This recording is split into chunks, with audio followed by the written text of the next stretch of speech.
नमस्कार दोस्तों, आशा है आप सभी स्वस्थ और शानंद होंगे। आज का हमारा विषय उन सभी परीक्षार्थियों और अभ्यर्थियों को समर्पित है जो दिन रात एक करके परीक्षाओं की तैयारी करते हैं, लेकिन प्रशासन की लापरवाही और भ्रष्टाचार की वजह से परीक्षा पत्र लीक हो जाते हैं और उसकी वजह से छात्रों की पूरी मेहनत पर पानी फिर जाता है और उनके माँ बाप के भी सपनों का तुषारापात हो जाता है। दूर दराज के किसी गांव में एक किसान जो 2-4 बीघे का भी काश्तकार है, वह अपनी स्थिति को बदलने के लिए सपने संजोता है और कठिन परिश्रम करके अपने संतान को प्रतियोगी परीक्षाओं की तैयारी करने के लिए प्रयागराज या दिल्ली अन्य जगहों पर भेजता है। अपना पेट काटता है, अपने सभी संसाधनों को अपने बच्चे के भविष्य को सजाने संवारने में लगाता है और उसकी सारी महत्वाकांक्षाएं अपने बच्चे के उज्जवल भविष्य को सजाने और संवारने पर केंद्रित हो जाती हैं। और ऐसे माता पिता का कोई छात्र जब दिल्ली और इलाहाबाद में आता है तो उसके पास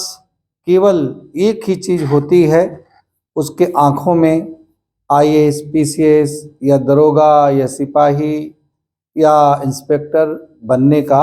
एक सपना और एक जज्बा, एक उत्साह। मन में ये विश्वास भरा होता है कि मेहनत करेंगे तो होगा क्यों नहीं। हम बचपन से ये पढ़ाते आ रहे हैं कि कर्म ही पूजा है। यदि हम प्रतिभावान हैं और साथ ही कर्मशील भी हैं तो सफलता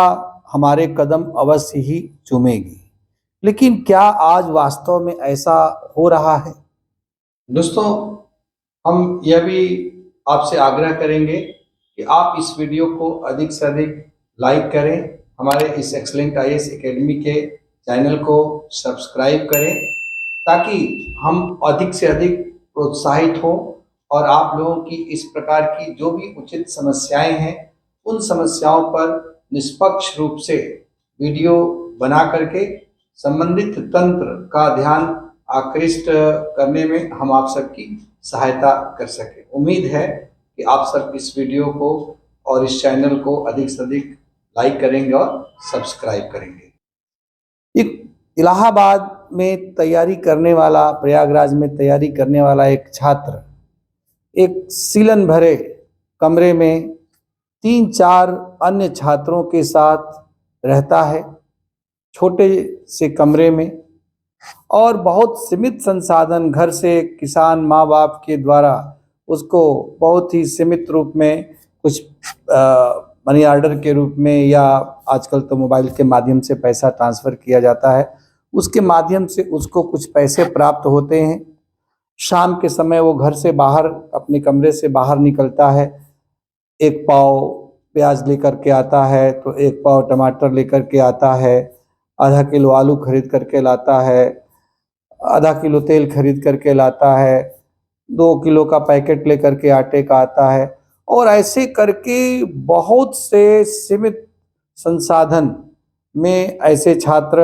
अपने परीक्षाओं की तैयारी रात दिन एक करके करते हैं।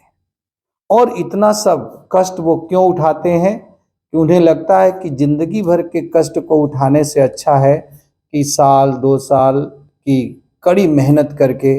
इन वर्षों में संघर्ष करके, कुछ कष्ट को उठा करके अपने पूरे जीवन को सुखमय बनाया जा सके, और न केवल अपने जीवन को सुखमय बना सके बल्कि अपने माता पिता का समाज में सर भी ऊंचा किया जा सके और अपने जीवन को सुरक्षित भी किया जा सके। लेकिन हकीकत क्या है? इंडियन एक्सप्रेस समाचार पत्र ने हाल ही में एक समाचार प्रकाशित किया जिसमें लिखा गया कि 15 राज्यों में आयोजित की जाने वाली विभिन्न प्रकार की राज्य स्तरीय और उससे नीचे की परीक्षाओं के लगभग 41 बार प्रश्न पत्र 41 परीक्षाओं में लीक हुए और छात्रों के सपनों पर पानी फिर गया, जिसके अंतर्गत 1 लाख से भी अधिक रिक्तियां थीं। इसके अंतर्गत चाहे राजस्थान हो या तेलंगाना हो या बिहार हो, ये सब राज्य शामिल थे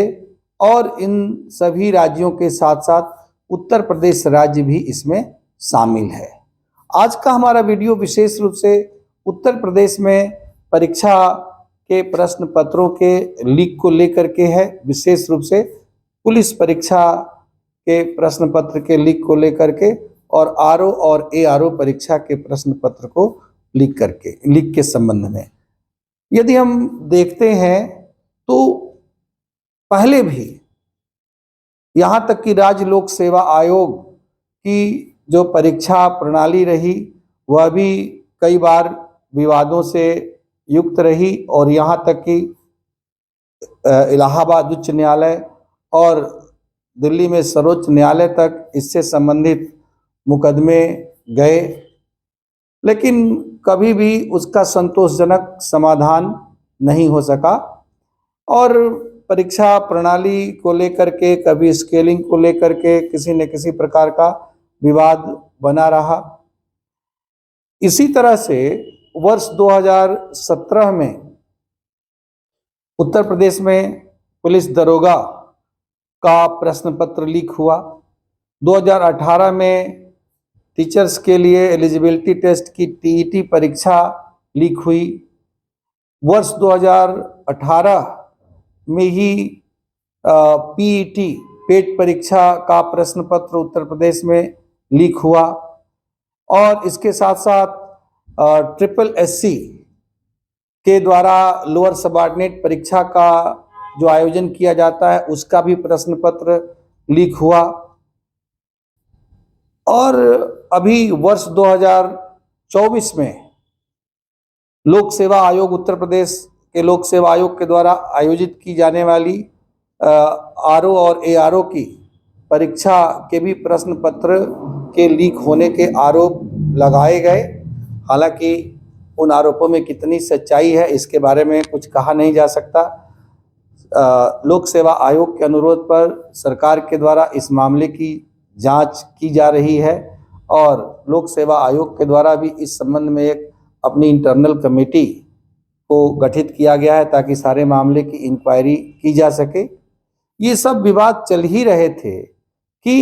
अभी 17-18 तारीख को उत्तर प्रदेश में लगभग 60,000 पदों के लिए, सिपाही के पदों के लिए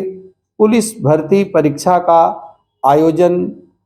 प्रदेश के अधिकांश जिलों में किया गया और जिसके अंतर्गत लगभग 48 लाख अभ्यर्थियों ने उस परीक्षा में भाग लिया। लेकिन परीक्षा के समाप्त होने के पहले ही बड़ी तेजी से जंगल के आग की तरह से यह समाचार फैल गया कि प्रश्न पत्र लीक कर दिए गए हैं। टेलीग्राम के ऊपर एक यूट्यूबर ने स्पष्ट रूप से परीक्षा प्रारंभ होने के पहले ही परीक्षा के प्रश्न पत्रों को पोस्ट किया था और उसके हल उत्तर भी दिए हुए थे। अभी एक बड़े राष्ट्रीय टीवी चैनल पर प्रमाणों के साथ इस चीज़ को उस यूट्यूबर ने प्रदर्शित भी किया और इसके माध्यम से इस बात में शक की गुंजाइश बहुत ही कम रह गई है कि उत्तर प्रदेश में इस सिपाही भर्ती परीक्षा के प्रश्न पत्र लीक हुए हैं। प्रश्न ये उठता है कि आखिर एक छात्र करे तो क्या करे। एक छात्र के रूप में उसके वश में केवल यही है कि वह अथक प्रयास कर सकता है, अथक परिश्रम करके अपने माँ बाप और स्वयं के सपने को साकार कर सकता है। लेकिन यदि उसको उसके सपनों के ऊपर पानी फेरने के लिए पहले से ही भ्रष्ट तंत्र उतारू हो, कुछ असामाजिक तत्व इस कार्य में लगे हों कि कैसे मेधावी परिश्रमी छात्रों के मेहनत पर पानी फेरा जाए और दोयम दर्जे के या मुन्ना भाई टाइप के छात्रों से पैसा ले करके उनको परीक्षा में चयनित करवाया जाए, तो आखिर मेधावी छात्रों का सपना कैसे साकार हो सकता है। रात दिन एक करके छात्र मेहनत करते हैं। मैं स्वयं अपने छात्र जीवन में प्रतियोगी रहा, प्रतियोगी परीक्षाओं का अभ्यर्थी रहा और बहुत नज़दीक से मैंने ये देखा है कि छात्रों को एक एक नंबर बढ़ाने के लिए कितना कठिन परिश्रम करना पड़ता है, तब जाकर के कहीं सफलता प्राप्त होती है। और भारत जैसे दुनिया के जनसंख्या वाले सबसे बड़े देश में, जहाँ पर परीक्षार्थियों की संख्या भी सर्वाधिक है और इसके साथ साथ सरकारी सेवाओं का एक ऐसा क्रेज है कि हर कोई सरकारी सेवा को ही प्राप्त करना चाहता है, सरकारी नौकरी चाहता है। इसलिए इस सेवा के लिए परीक्षार्थियों और अभ्यर्थियों की संख्या और भी अधिक हो जाती है, इसलिए प्रतिस्पर्धा भी बहुत अधिक कठिन है। और यदि यह प्रतिस्पर्धा निष्पक्ष रूप से नहीं होगी, परीक्षा की शुचिता को यदि कायम नहीं रखा जाएगा, तो फिर इन प्रतियोगी परीक्षाओं का औचित्य ही क्या रह जाएगा। फिर हमारी लोक सेवाओं का क्या होगा। जब हमारी लोक सेवाओं में ऐसे अधिकारी, ऐसे कर्मचारी चयनित होकर के आएंगे जो धांधली के माध्यम से आएंगे, पेपर आउट करा करके आएंगे,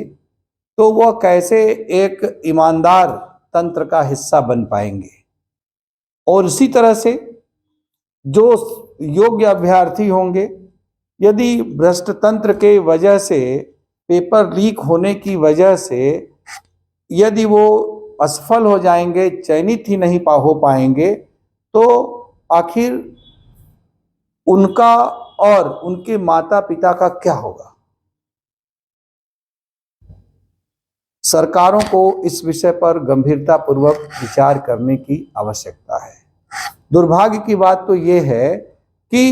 अक्सर जब कभी भी इस प्रकार की घटनाएं घटित होती हैं, तो उसको मात्र दुष्प्रचार या प्रोपेगेंडा या अफवाह कह करके प्रथम दृष्टया दबाने की कोशिश की जाती है। यदि दबाना संभव नहीं हो पाता है, तब जाकर के थोड़ा मोड़ा लिपापोती करने की कोशिश की जाती है। बहुत ही जब मामला उछल जाता है, आक्रोश और असंतोष बहुत अधिक हो जाता है, तभी जाकर के परीक्षा रद्द की जाती है और पुनर्परीक्षा आयोजित की जाती है। यह स्थिति अत्यंत ही निराशापूर्ण है। हम बच्चों को प्रतियोगी परीक्षाओं के लिए ही इतने अधिक समय से, लगभग 15 वर्षों से अपने प्रशिक्षण संस्थान में मार्गदर्शन प्रदान कर रहे हैं। हमें ये पता है कि छात्र अपना तन मन धन लगा करके मनसा वाचा कर्मणा समर्पण के साथ अपने सारे हर प्रकार की आकांक्षाओं का दमन करके केवल एक महत्वाकांक्षा, चाहे वो सिविल सेवा परीक्षा हो या राज्य स्तरीय पीसीएस परीक्षा हो या इंस्पेक्टर रैंक या सिपाही के स्तर की परीक्षाएं हो, उनमें चयनित होने के लिए दिन रात एक कर देता है। और जब प्रश्न पत्र लीक होने की समाचार प्रकाशित होते हैं, उस समय जब हम उन छात्रों की आंखों में देखते हैं, तो यकीन मानिए उनको देख करके खुद हमारी आंखों में आंसू आ जाते हैं और हमें खुद पर शर्म आती है। क्यों शर्म आती है? इसका कारण यह है कि बच्चों को पढ़ाने के दौरान हम उनको अक्सर अभिप्रेरित करते हैं, उनको मोटिवेट करते हैं और मोटिवेट करते हुए कहते हैं कि बच्चों, परिश्रम का कोई दूसरा विकल्प नहीं है। जीवन में सफलता का केवल एक ही रास्ता है, सच्चे मन से दृढ़ संकल्प के साथ ईमानदारी पूर्वक परिश्रम करना जो सही दिशा में हो। लेकिन जब हम प्रश्न पत्रों के लीक होने और परीक्षाओं में धांधली की घटनाओं को देखते हैं और उसकी वजह से अच्छे छात्रों को भी असफल होते हुए देखते हैं, तो ऐसा लगता है कि बच्चों को अभिप्रेरित करने के लिए इस प्रकार के जो हम आदर्श वाक्य बोलते हैं, वास्तव में वो खोखले होते हैं और वो वाक्य स्वयं हम ही को चिढ़ाने लगते हैं। ऐसा लगता है कि हम उन बच्चों के गार्जियन के रूप में, उन बच्चों के मार्गदर्शक के रूप में, उनके शिक्षक के रूप में हम उनसे झूठ बोल रहे हैं कि यदि मन से परिश्रम करोगे तो अवश्य ही सफल होगे। प्रश्न ये उठता है कि आखिर लगातार परीक्षाओं में इस प्रकार की गड़बड़ियां क्यों हो रही हैं?